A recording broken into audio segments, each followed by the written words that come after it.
Welcome back to the studio for another edition. Matter of fact, it'll be our 22nd episode. Super excited for the guest I have today. Also, just FYI, US 36 is not racing this next Friday night, so I will be at Electric City with the Heartland Modified Series along with their weekly schedule. So, should be some exciting racing there. I know I told you guys we'd be back on Thursday. You know what? We changed it up a little bit. Decided that Adam Dunwoodie, my guest today, would come to the studio. And so, Adam, man, thank you so much for coming. Yeah, thanks for having me down here, buddy. Yeah, well, you're welcome. It's, we've known each other, I'm going to say 8 years, probably. 7, 8 years, something like that. Something like that. Because when you, and I always wanted to know this. I know you crewed for Chet. Sure. Was that your only racing experience? Did you have any racing experience before then? Because I remember you driving his car in the mechanics race. Yep, up at Bethany. Yeah. Was that your first time in a race car? That was my first time in a race car. If you'd come from racing or been around racing, I'm sure you were a fan, of course. Yeah. And then, like I said, started helping Chet. Yeah. And then you talked him into letting you run the mechanic race. And if I remember right, you ran pretty well. I rolled around the bottom for about half a lap, and I decided, you know what? He put me in his car to run it, so I'm going to run it. And I put it up on the top, and I mean that was a lot of fun. It hooked me. At that point, you decide that you're going to go E-Mod racing. Correct. Now, how many years total did you do that? I ran E-Mod 4 years total. I know you picked up a championship at I-35 in the E-Mod. Correct, yeah. Was that your second or third year? That would have been my fourth year. Okay. That was my last year in the E-Mod. Okay. See, I'd won one my second year. That was my first win. I won 4 or 5 the year after that. And then that last year, we really just kind of went all in, and we won 17 that year, I think. No, we won 15 at 35, and we won 2 at 36. Really, I should have won 2 at CMS, too, but parts failure, and I just kind of waited a little too long on the first one. Right. I probably should have won 2, but it was kind of the same way, part failure deal. You ran the 4 years in the E-Mod. Then you make the big jump. Let's back up. During that time, what changes did you make? Did you start out the same E-Mod car that you ran that 4 years before you upgraded into the B-Mod realm, or how did that all work? So I bought a 2010, I think it was. It was an old Hoffman car. It was one of the only Hoffmans that was built that was a metric car. I ran it the first 2 years, and then me and Nick Haynes became pretty good friends. Right. And Nick had the E-Mod that I ran the last 2 years, the 2012 IROC, and he helped me on that thing, and we worked at it. It finally paid off. But that old Hoffman I had, it was just, she was tired. I mean, you know how it is. Those cars get old and they get flexed out and get tired, and then they quit taking changes you do to them. And I mean, the first 2 years, I didn't know what I was doing. I mean, you know that. I mean, sure. We talked up at Bethany, I had 4-offs on the left side of the car, and you're like, well, that's probably one of your problems. Well, and you were on a metric stub, too. Right. Which not a lot of guys on metric stubs. No. Not that it can't be done, because it can be. Yeah. Jake Richards did really, really well with that Asylum car that he had. Yeah. And Patrick Royalty did well with that metric stub. But it's a different monster. The pickup points are different. Yeah. Everything's a little different. Got to run a little stiffer spring. Correct. That kind of stuff in it. Yeah. So the problem with starting out in a car like that, in my opinion, is that you don't have there's not a lot of guys that make them go really well. Exactly. So once you got on the Chevelle stub, once you got on the IROC, everything started clicking. You had a whole lot more support with Nick. Yes. Because Nick's fast everywhere and in anything he gets in. So you win the championship, you win the 17 races, and then you make the jump. Yeah, I made the jump stock car. It was me and Nick had been talking that winter. He was going to get a new car. I knew he was going to, and he offered the one that he was driving that was JJ Balmy's old car to me, and I've been a modified guy forever, but man, the stock cars just look like a lot of fun. So I was like, okay, let's, we'll do that. And we, did some trading and some money exchanging for that car. And I sold that IROC back to him for Cameron to drive. It was fun. It is a different animal.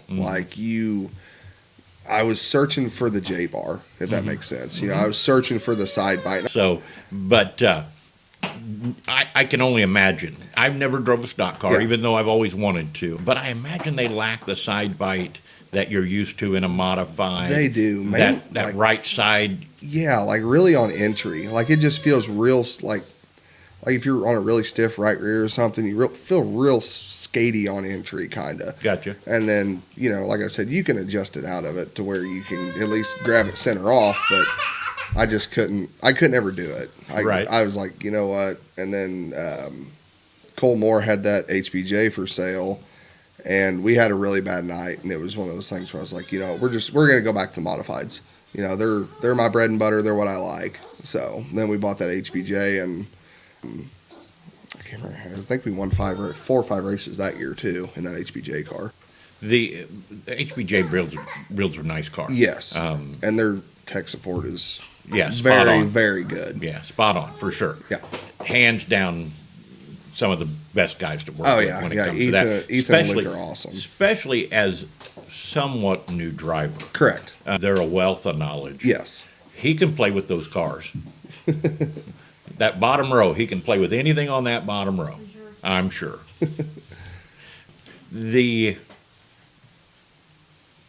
So you win the 5 races. The next year you come out, you win the 17. Correct. Then what happens? You just said, you know what? I've accomplished what I want. Correct. I told myself, I was like, I'm going to win a championship. And then the big thing about the E-Mod class to me is, I don't have anything against the guys that have been running the E-Mods for years. I just feel like the E-Mod class is supposed to be an entry-level class. It's developed away from being entry-level class. But I felt like it wasn't, because I had been that way for the first 2 years. It was fun, but it wasn't fun because I want to win, I unload my car to win. I didn't want to be the guy that everybody didn't like because I just stuck around the E-Mods, and I wanted to move up. I kind of wanted to make a name for myself, right? Because eventually, the end game is I would like to run A-Mods and stuff like that. So I'm working the step ladder. Right, I got you. Well, I'll disagree with you on the E-Mod, and everybody knows I ran an E-Mod for years. Yeah. But I started out I started out backwards. I started in an A-Mod, right, went to a B-Mod, then went to an E-Mod, and so when I got to the E-Mod, it was easy for me because I kind of developed my own thing. Yeah. And we weren't fast right out of the gate. Right. So it took some time. The biggest reason for me making that move was the cost. The B-Mod and the A-Mod have priced themselves out. Right. And let's be real about it. A B-Mod today is an A-Mod with a 2-barrel on it. It really is. Right. So I get you wanting to make the move up and wanting to make a name for yourself. So you make the move. Yeah. You do you buy a new car? The HBJ, and it really wasn't one of those things where I didn't like the car. I really enjoyed the car. Like I said, Ethan and Luke, they're awesome. But I come across a deal where I had a lot of my success in an IROC car. And the Bennett's had an IROC for sale, so I bought it from them. And that car was actually my buddy Drew Sheets' car. He bought it brand new whenever Jay was still down in Arizona, I believe. So, and I knew the car, I knew the history on it, so I wasn't afraid to buy something from somebody else. So I bought that car and I ran it. What would that have been? 25, 24. So I ran it the last 2 races, and I ran fairly decent. I think I ran second or third both nights, so it was pretty good. Right. Did it help? Did it help having some local setup guys there to kind of help you? Yes, it did. And then, having all my knowledge of the IROCs as well, just kind of, and that's what I did. I went back to my old notebook, and like I said, it worked. It worked for 25. But, here lately, it seemed like everybody got real fast over the wintertime, I feel like. Right. Because, I went from winning races last year to, running. I mean, granted, in top 5, that's still pretty good for the class of B mods that are around. Sure. But Here comes our guest. oh yeah, Go ahead and bring him up with us. We'll let him hang out with Dad. what's your hand? But we had that. Like I said, I mean, having the local guys, like I said, it helped. Yeah. So Well, I mean, modifieds, B mods, are very much. I'm not going to say they. There was a time that they kind of lagged the engineering, the tech, yeah, if you will, right. and kind of everybody was on the same thing. On the same thing. Yeah, it was more driver oriented. Now, there's a lot of engineering going into Yes. it. There are a lot of late model stuff, if you will, coming into the modified realm. Is that where you feel like you're losing just a little something right now? Yeah, I feel like you said, everybody's kind of the late model engineering is going into these cars now, and it's like I said, my car's a 22. It's not super old, Right. but there's been a lot changed in the last 4 years. Oh, sure. So, and I've been working with Jason Kime here a lot lately. You Right. know, me and Jason got together whenever I started doing that late model deal for Kenny. He's been a ton of help. Sure. I thought my car turned in the corner better than almost anybody's, and he proved me wrong. It could turn it better. Right. So, Yeah, no, for sure. I mean, Yeah.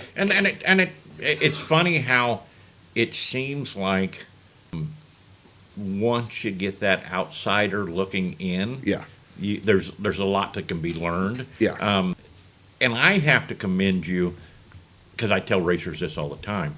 And I've had several come and approach me. I won a lot in the EMOD division.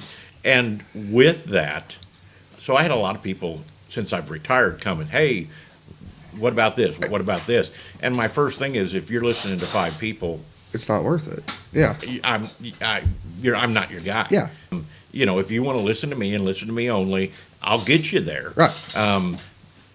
But I have to commend you on staying in that IROC family, then staying with those helpers, Yeah. and not getting those 20 guys talking in your ear. Exactly. Because I think that's half the battle with most of these guys Yes. out there is they want to get information from this guy and from that guy and from this guy.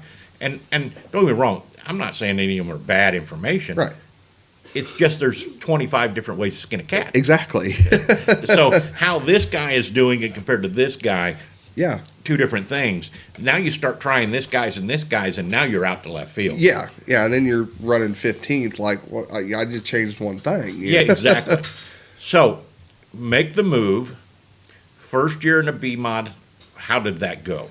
It was it was good. I mean, I come right out of the box, and I mean, I think it was kind of the same thing first night in that B mod. I think I ran second or third, and the thing that was really surprising, like, it was the competition level in the B mods. Like, I knew it was up there, but I didn't know it was like it is. You got a lot of really good B mod drivers out there now, between, like, my first year I was running with Shadron Turner and Jake and Clancy, and there's a bunch of good guys out there. And For sure there is, and I don't think that's a bad thing, Not at because I all. think iron sharpens iron.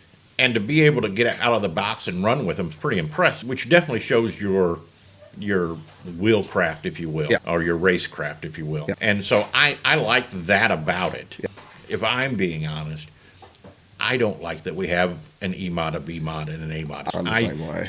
But I don't think when you start looking at times that you need all you need with a B mod, because the E mods run within 2 or 3 tenths. Yeah. I mean, well, there was a couple times in that E-mod, I went down to Warrensburg and made the show, in the B-mod stuff. Well, there were times I won. Right, yeah. And if you took my lap times, I was faster than Terry Schultz. Right, yeah. And you go, what's that? I mean, why do you need $400 shock on this car when you could do it with $100 shock? Exactly, yeah. And so unfortunately, I understand why the promoters have done it, because they got to keep those guys in those cars. I think that if you got somewhere around the Midwest mod, Yeah. I think you could be very, very competitive and put on great shows. Right. I think when you've got to spend, or and I say got to spend, when you're spending $35,000 for a roller, Yeah. and another $15,000 for a motor, and now you've got 50 grand, Yeah. in something you're going to race for $400 or $500 for. I understand why guys do it, and I'm not bashing anybody because I was guilty of it. But I think somewhere in here they've got to get a grasp on this. It's gotten out of control. Because it's getting out of control. Yeah. So then you start your second year. Second year, you come out of the box just a swinging. Right. What was it? A mindset? Was it, hey, I'm finally comfortable in this? Yeah. Now you've got a slider on the car. Mm-hmm. You're not on top of the housing. There's different things that you can do with that car that you can't do with the B mod. Right. Does that? Is that year? Does that take you that year figuring out how to adjust to get the car where you really like it? Yeah, it did. Trying to figure out, like, because, you know, in the E-mods, we didn't have shocks that keep you up on the left rear. We didn't have no preload in the left rear. So you actually like you like the attitude with the stiff shock on the left rear? I do. See, and I don't. I never did. See, it was last year. I had BHE shocks on that car last year, and I bent the shaft on one. Well, it was in between heat race and feature time, and my buddy Dalton had a Bilstein FX shock, and he's like, "Yeah, I've never ran it." He goes, "But it's stiff," and it was a pogo stick. Right. But after running that thing and kind of figuring out how I wanted it, I liked it a lot. You know, I run that's my shock builder. Whenever I took that shock down there to get my Integra built like it, he was like, "Did you like this?" Well, and everybody has their preferences. Right. I mean, I never liked gas. I didn't like it. Makes the car too free for me, and I don't like that feeling. So I get it. I understand that. But I still think you can get there without Right, you can. a $400 or $500 shock. So you come out of the box early in the season, and I mean you're clipping them off. Is it an attitude change? Is it, hey, I finally caught up with what technology's doing, and I really like where I'm going here? That clipped off those wins to pick up that championship. Honestly, that year wasn't supposed to be a championship year. That was the year he was born. So Okay. we're just going to go out and have fun, you know. We're not going to run the whole schedule. We're going to kind of, up until he was born, we were going to run every week. Right. And then after that, you know, just kind of take 4 or 5 weeks off and do our own thing. And I mean, we took 3 or 4 weeks off, but, you know, we were still able to get it done just because we wanted to have fun. Right. It wasn't about trying to win races, win championships. I mean, it was just, let's go out there and just have fun as a family. Right. So, Well, do you find that's a great way to lead into a great question. Do you find that when you're not taking it seriously and you're just having fun, yeah. you're having more success than when you're buckled down and, hey, we've got to run good. Yeah. We've got to do this. This has got to happen. The stress levels are better or higher, I should say. Do you find that when you're having fun, you're running better? Yes, I do. Yeah. Well, granted, the results don't show it, but the 3 races at 36 I've ran this year, you know, I mean, I had a blast. Well, I say I've been tore up. I've had a lot of fun those last 3 weeks. We ran 36, you know, and at Winston, we're not really going to win a championship either this year. We're having fun again, you know. Right. Not having the, you know, over the back of your head saying, hey, you know, you need to run good this week, you know, maybe don't be as aggressive. We're here to win races. We're here to have fun, you know. You brought it up. And this is what I'll say about you. I think that you are a very aggressive race car driver. Yes. That's even a little bit better. Right. Do you, at times when you are aggressive, do you regret that, hey, I should have just backed off a little bit, let that one happen? I was at 35 a couple weeks ago when you and Henny got together. Yeah. And it was like, you know, you guys were both running for the same spot, but if one of you just gave a little bit, Right. both of you have finished and been done with it, and I'm not so sure you still wouldn't have got it. Right, yeah. Or vice versa. Like, I going back in my head and rewatching my video and stuff, I was I was trying to make him nervous. And, Henning's been doing it for a long time, too. Sure. I was trying to make him nervous and hope maybe he may jump the cushion or something like that. Because he would get a monster drive off the top. Right. And I knew I wasn't going to be able, because I didn't want to slide up in front of him, and I didn't want to not clear a slider. Right. I want to clear it by a mile and give you a chance to turn underneath of me. Somebody's mad. Looking back on it, like I said, that whenever I slid him and cleared him and he turned underneath of me, whenever we went into turn 3, I probably should have lifted. I was being super aggressive, and whenever we made contact, it made me turn the wick up even higher. Right. And like you said, if I'd have just kind of backed her down just a little bit, we probably would have both finished. Well, I only ask that because like I said, I don't mind a aggressive driver. Because I know he's aggressive, and I'm going to play that against you. Right. Yeah. You're going to come down there. You're going to do that. I'm a much more calculated guy. Right. In that you're going to do that slide job. I'm going to let you slide me. And I'm going to drive underneath you. And I'm going to pinch you off. Yeah. And exactly. I'm going to shove you right up the wall. Right. But you know what? You were the one that was willing to be aggressive. Exactly. So no, I get that thinking. What brought you to that mindset of being, I'm going to run balls out? Or I'm going to be a little more kamikaze, because I will tell you, I know 20 racers in the Kansas City area that are aggressive, on the throttle 150% of the time. And when it's hammered down, that's great. Right. But boy, they can't hit themselves in the butt when it goes slick. Exactly. And I think that there's always a fine line there somewhere. Yeah. That, hey, let's turn the wick up. Yeah. Let's turn it back down. Let's make a little more calculated moves. Right. Do you feel like as you're learning your racecraft, that is changing here and there? Again, you said you look back at it and you went, I probably could have done this. Right. I mean, because you're still a baby in this, right, really. Yeah. Do you feel like that's something that you're growing in? Yeah, I do. And I even catch myself doing it in the race car. I mean, I'll be out there on the track just, straight getting with it and thinking, I probably ought to turn it down just a little bit. I'd probably beat this guy if I turned it down. And I turn it down and I pass him. Mm-hmm. I probably should have done that 5 laps ago, Well, I mean, there's the old saying, sometimes you got to go slower to go faster. Right, yeah. No, I understand that. With the cost of racing. Yeah. And what it takes to fix these cars, on top of the fact that you're not home all week. You drive over the road truck. Exactly. So it's really hard for you to make it back to the racetrack. Yeah. Do you feel like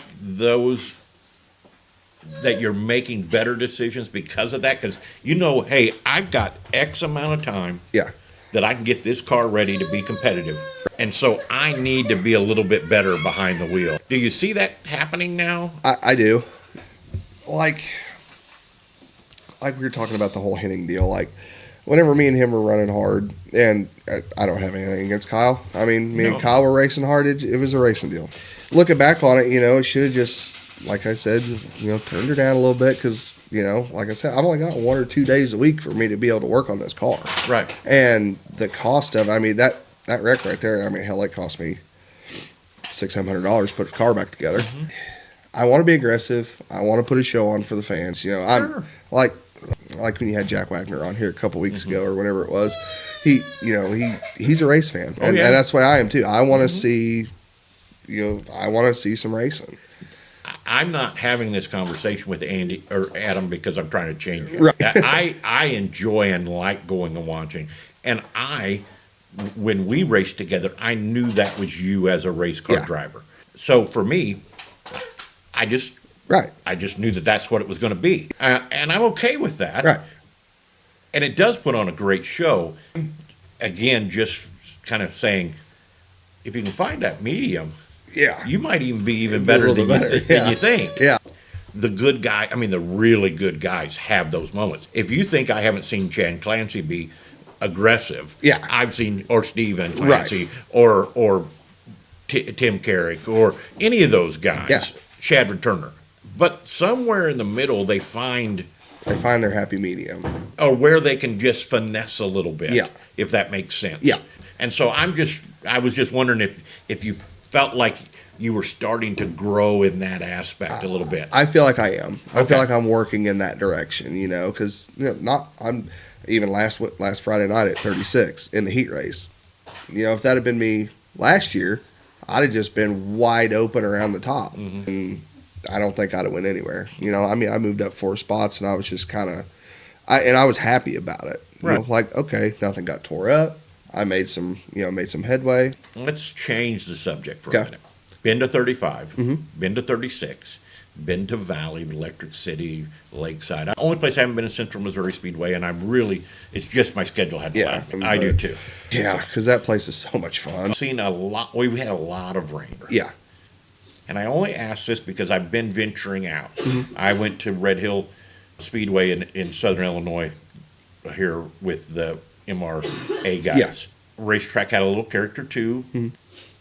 And let me say this, and this is not me bashing, because I know these promoters are doing everything they can. But boy, oh boy, it seems like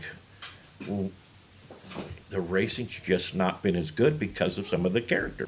Do you think that has to do with? I mean, don't get me wrong. This spring has been really wet. Do you think it's more that effort? Because I will tell you, I don't like it, and I don't like it.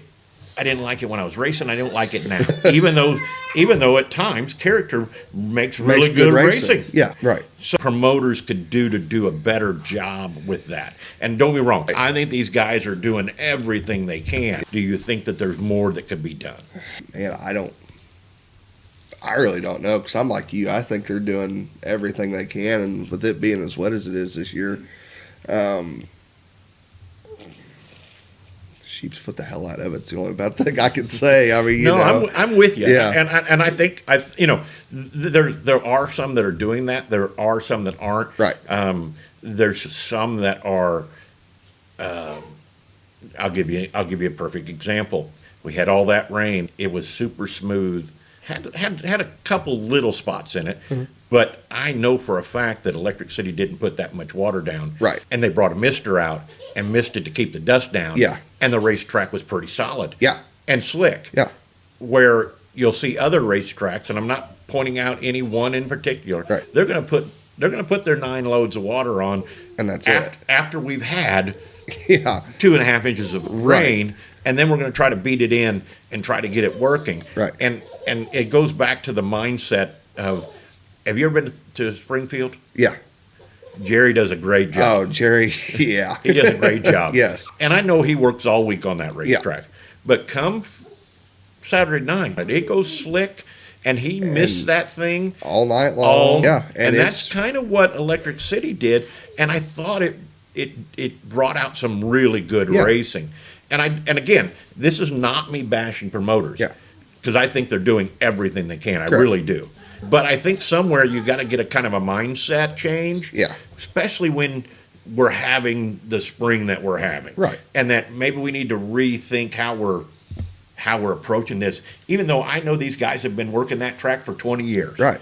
But doggone it, maybe we need to change it how we're doing Yeah. it. The weather's not going to be the same year to year to year. As racers, we're always adapting. Correct. We're always figuring it out. And I'd like to see our promoters trying to do some of that same thing. Right. I love what they're doing. I love the kids mods at I-35 in Nevada. Yeah. I love the flag kid at Lakeside. Lakeside, yes. I love the buses rides at Valley. I think they're all individually doing great things. Right. But there are times that I think, boy, they can learn off each other if they work together Yeah. just a little bit more. Well, I mean, I feel like it's like with some of us racers too.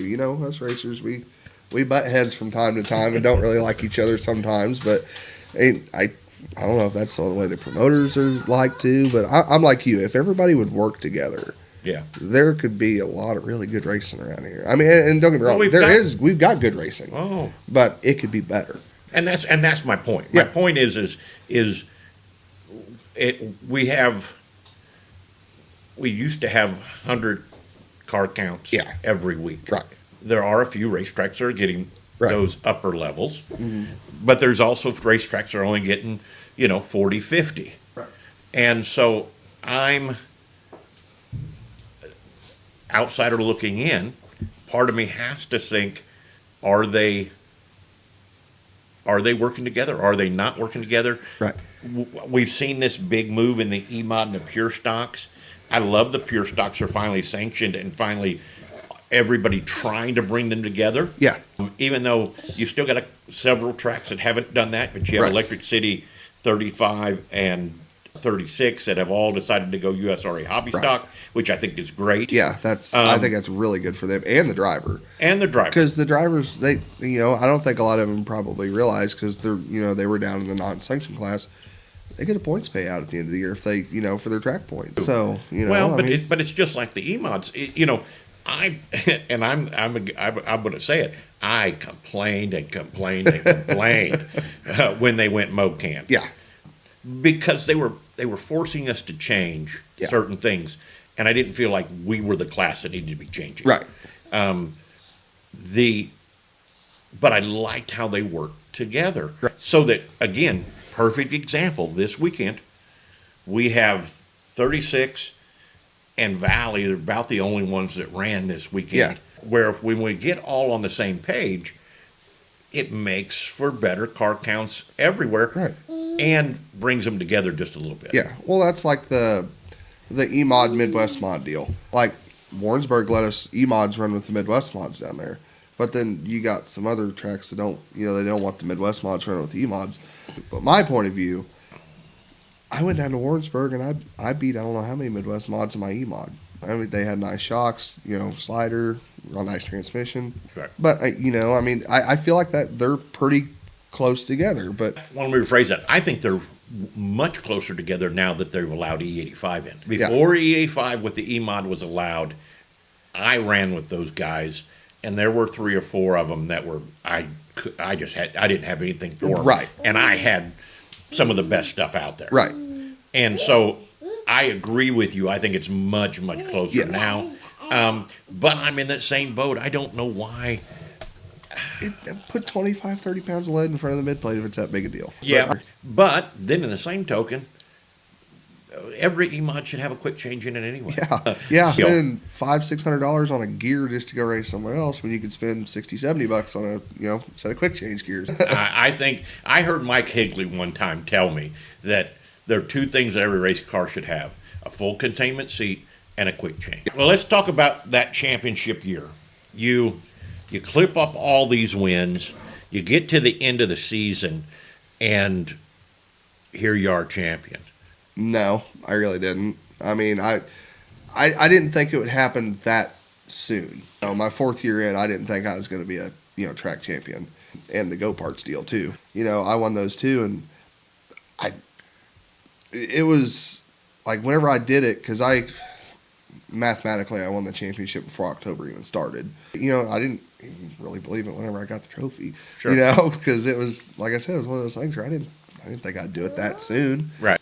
It was just, everything fell into line that year. I had good backing, good equipment, and it was my racecraft, like you said, had evolved enough to where I could understand what was going on when, and I think that was just enough.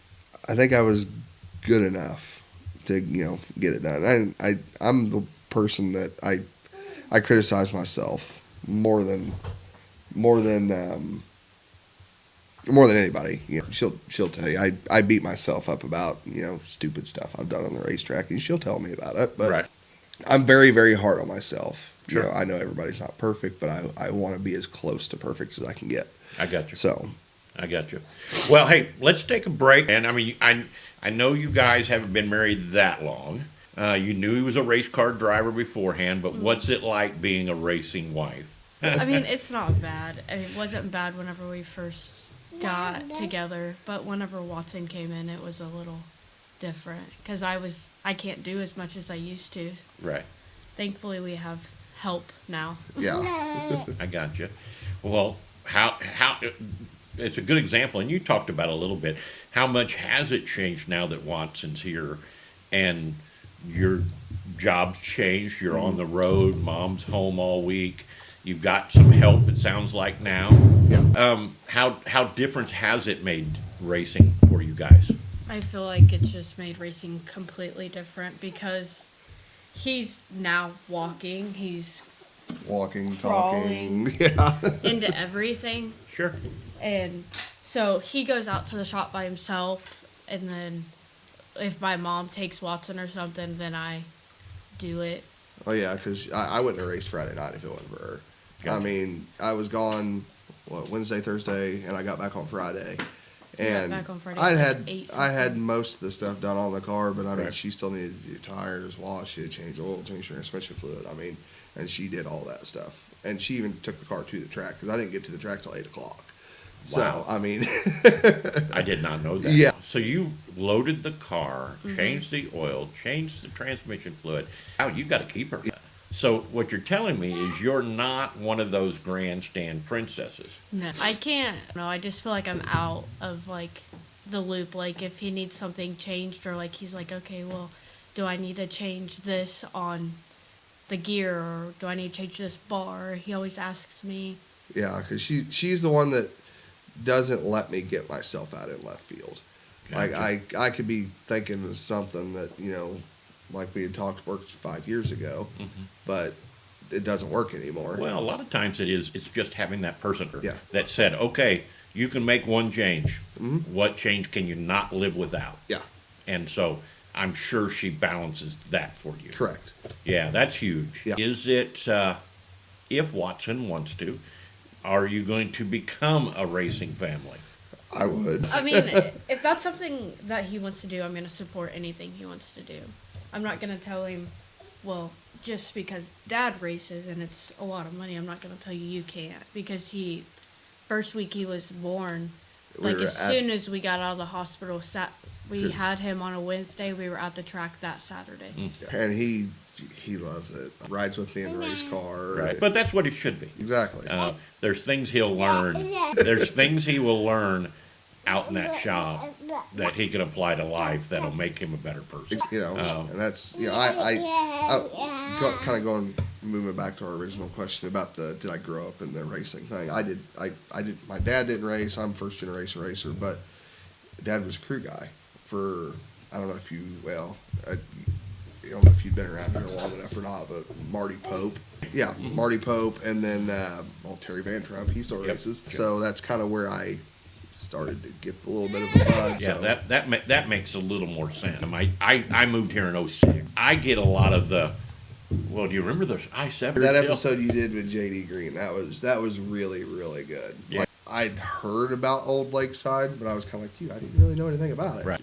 Well, and I'd heard stories about that too. Olympic Stadium, things like that. The JD Green episode, that's going to be ongoing. I think that would be cool. That's gonna be really just cool. because I'm all about talking to you guys and talking about the local racers, and I've got some more. I've got some because this isn't just about the guys winning championships. Right. So we're going to be doing a lot of different stuff like that. Yeah. But I talked to JD about this being an ongoing kind of where we talk and tell stories Right. and that kind of stuff. Yeah.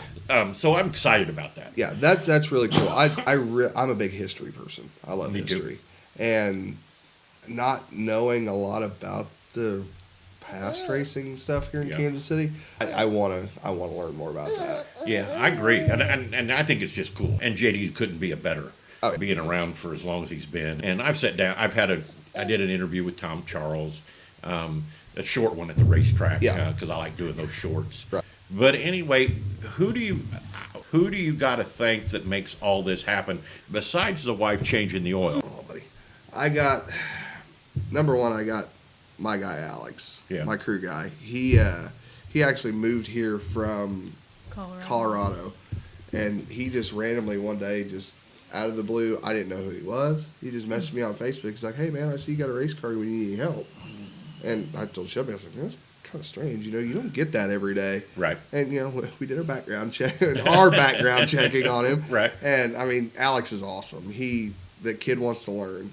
he enjoys about like the way I was with Right. Chet. You know, he's already kind of bit, and he really wants to do it, and he's now got his own car, Right. and he's been working on putting it together. And That's awesome. Having a guy like that is huge because I did it me and her for years, and then Dalton Stroll and Tyler Turner as well. They're both kind of the same way. You know, when I'm not home, and if they're home, they'll work on my stuff for me. I got you. And having people like that it's awesome. You know, I wouldn't be able to do half the stuff I've done this year without them. Gotcha. And then going to sponsors, we got Gary Crosley Ford and Crosley Customs on there this year. That was huge. Right. With Todd Gentry and Jamie Tuff. Both of those guys, I've known them for. I worked for TDR for a while, and I've stayed buddies with them ever since I left there and kind of started doing my own thing. And we got to talking here a while back, and they were like, I think you ought to do something this year. And they've helped me out a bunch too. I've got X Factor Motorsports, Matthew Lance. I definitely wouldn't be able to do it without him. Sure. that guy pulled me out of a bunch of pickles a lot of times over the last 6 years of racing. Sure. Armac. Take him. Again, a bunch. Yep, we got. Really? We got Armac Contracting. We got of course IROC Race Cars, Tegra Shocks and Springs. We got Dirt Track Specialist Brian down south there. He's the one that's been doing my shocks this year, and he's worked with me a lot. I can't forget your mom, but it's just everybody that helps, man. It doesn't go unnoticed. Every single person I appreciate. Like I said, I wouldn't be able to do it without any of them. Sure. 'Cause, you know just as well as I do how expensive this game is. Where can we find you if I've got a fan that just said, hey, man, I really like that guy. I want to follow him. Where can they follow you at? They can follow me on Facebook and TikTok. We got Dunwoodie Brothers Racing on Facebook. My brother, actually, he's getting ready to get back into it. Good. He's got another car he's been putting together, so his videos will be on there too. But we go live every time we go to the racetrack. And TikTok is just Adam Dunwoodie. I do videos and stuff on there from time to time too. Well, man, guys, thank you so much for coming. I know it was a trip for you to come from Richmond, but I knew it'd be better in the studio. We were going to do a remote one on Thursday, but when I had done so much throughout the week, Right. I was like, man, let's see if we can get them in the studio. But I thank you guys so much for coming and making the trip and doing that. I couldn't be more appreciative. Yeah, well, I appreciate you for having us, man. And what you're doing here is awesome. If you have not, KC Race Talk fans, if you have not, go check out the YouTube channel. It's brand new. Excited for that. And I've got our first episode posting on next Monday on Spotify and Apple. But then again, KC Race Talk fans, I will be back again this week with multiple interviews. So stay tuned, and we'll see you at the racetrack. Go harder, faster, stronger with Rod End Supply. Whether you are running industrial, farming equipment, or a race car, Rod End Supply has the assortment of rod ends, radius rods, and specialty products that will help you lead the field in performance. Our superior design means our rod ends last longer and perform better, giving you the edge on the track and saving you money. Contact Rod End Supply or order online today at rodendsupply.com. We don't just sell them, we race them. rodendsupply.com. Serving the racing community for over 30 years.